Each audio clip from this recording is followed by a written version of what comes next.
Hello everyone, and I've finally got a few minutes I can actually make this video. I'm not being fancy with it.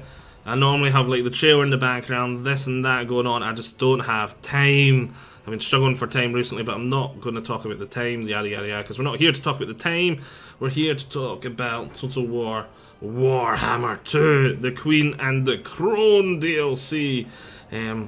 Normally, I'd go into all the updates, every little nook and cranny, but as I said, I don't have time. So we're here just to talk about the faction votes.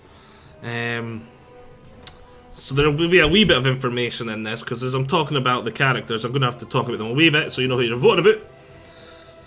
And, yes, the Queen and the Crone DLC is bringing out new High Elf Legendary Lords, a High Elf Legendary Lord, a Dark Elf Legendary Lord, and with the free DLC that comes with it, Ungrim for the Dwarves is getting his new start location, he's getting a couple of new units, and Alefanar is coming for the High Elves as well.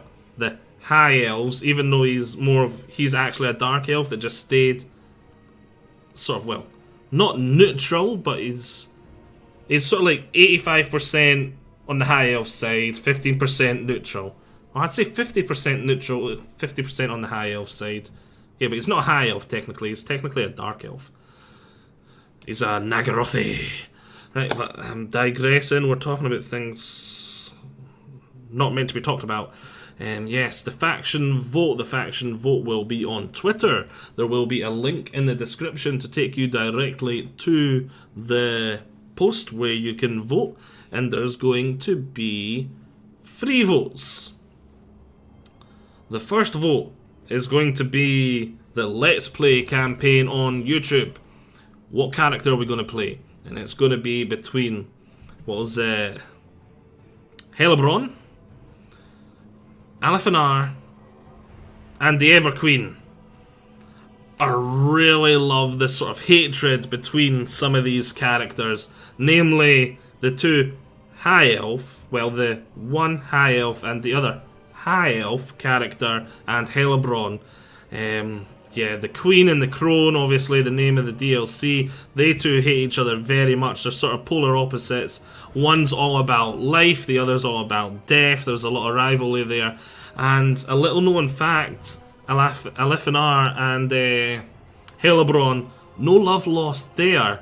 It was that Helebron is actually a twin, but she's never been in the Warhammer game. She's never had her own model. She's never had any of this stuff. I wonder why. Oh yeah, in the Time of Legends, Alefanar kind of killed her twin sister. So yeah, there's no love lost there either, as you can guess and surprise. Because those two were inseparable, they were in the blood cult together, their dad got them interested, they sacrificed their own mother, who was like, no, this is bad. Like, you think it's bad? We're going to sacrifice you. Yeah, the Helebron and their sister were inseparable, they danced, they were the first, witch elves, went around, killing, and yeah.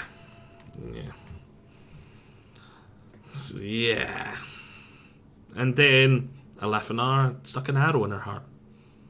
Her twin sister, who's just as capable as her. Could you imagine the destruction there would be if there was 2 Helbrons still?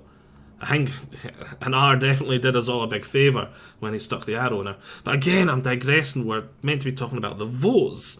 So yes, the one Dark Elf, the 2 High Elf characters, so I'm a wee bit worried that it's not going to be fair, because a lot of people will be like, well, there's only one High Elf Legendary Lord, I want the next place, one Dark Elf Legendary Lord, I only want the next Let's Play to be Dark Elves, so they'll automatically just go for Helebron, even though Helebron's not the one they like the most, they just want Dark Elves. But then I suppose if they just want Dark Elves, but then I suppose if you just want High Elves, it's not really going to be fair for you, because they've got just all their attention pulled into one. Who cares? I'm not overly complicating it. We're just having the one Dark Elf and the 2 High Elves. Oh, 2 High Elves. And if you just want High Elves, then just vote for whatever one's currently winning on the High Elf side. And if it changes over time, just change your vote. Don't want to overly complicate it. Right.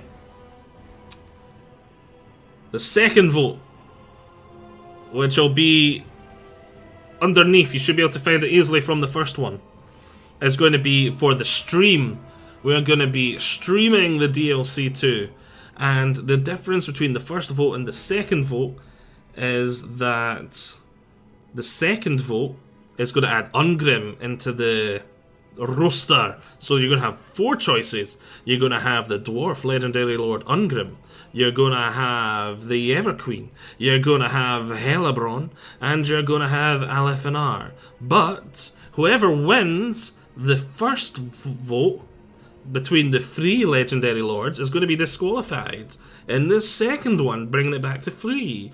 And so, yeah. If you vote for the person that wins...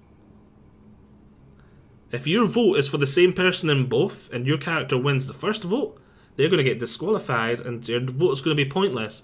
So if your character is going to win the first vote, you'll be as well changing your second vote to your second choice. And there was going to be a third vote. Oh yeah, it was going to be Mortal Empires or not, but then I changed my mind. Yeah, YouTube Let's Play, not Mortal Empires. Twitch Let's Play, Mortal Empires. I think it suits them better because you got the Let's Play on YouTube, it's more focused, it's more narrowed, it's good for short amount of playtime, there's narrative going on, that is great, it really suits the YouTube, whereas the Twitch, it's much more open, it's much more, not random, it's much larger, more open, yeah, and that also gives us the option to also play Ungrim. The Slayer King. Now, I think that's everything we need to talk about.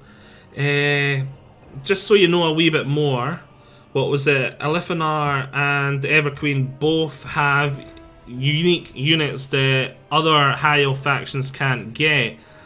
Because obviously there's, as well as the Queen and the Crone, 2 new Legendary Lords, there's lots of new units. And what was it? The Everqueen actually gets access to woodland spirit creatures from the Wood Elves. Which I remember the whole time I've been saying ever since Warhammer 2 came out, it would actually have made more sense for the Everqueen's faction until they implemented something to be a Wood Elf faction, and then, but now they've rectified that now. This is the implementation I would say to fix it. It makes her a High Elf faction with access to those Wood Elf units. And that sort of corrects what I was on about before when I said it'd be more accurate if she was a Wood Elf faction until they... yada yada yada. And Alefinar gets access to the elite version of the Shadow Warriors, which is going to be devastating. Their new archer units, very powerful, very powerful. Their high elf archers are still not quite as good as the Wood Elves. The Wood Elves are still slightly better skirmishing, but there's not going to be much to differentiate. I'd say they've just versatility really, because the Wood Elves have those armor piercing Way Watchers, which are way more versatile, especially late game, and that's really all the High Elves are lacking in comparison. Off the top of my head anyway. But yes, I've rambled on long enough. I suppose I'll get, actually, I'm going to ramble a wee bit more, because I gave Alefinar a wee bit extra attention there, talking about his Shadow Warriors and how they're going to be great archers, and I gave the Everqueen quite a bit of extra talking about and how she's going to be cool, having the Woodland armies as part of her armies. But Helebron, we've not really talked about her. She gets lots of, she gets the Slaughtermaster, like elite Witch Elf units and stuff like that. So she's going to have a lot of like these really light armored melee, half-naked, lunatic female characters, and yeah, they all get unique campaign mechanics as well. This is not an information video. I said I didn't have time for an information video, so I'm going to stop myself here because I'm going to talk about it way too much. Faction votes on Twitter. Go get yourselves over there. If you're not following already, why not? Why not? Go follow on Twitter, yada yada yada. Go follow on Twitch if you want to watch the Twitch ones too. The stream, actually now I think about it and remember, is going to be on Thursday.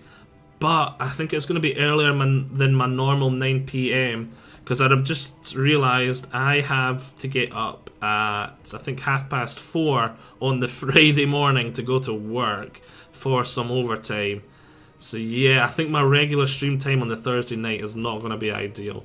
But yeah, if you follow on Twitter anyway, and follow on Twitch, I should be able to update as soon as I work that one out. I'll probably start at 7 or something instead of the 9 o'clock start on the Thursday when we're going to be starting this playthrough on Twitch. Yes. Thanks for all your time. Thanks for your attention. Go vote. I'll see you all there. Bye-bye.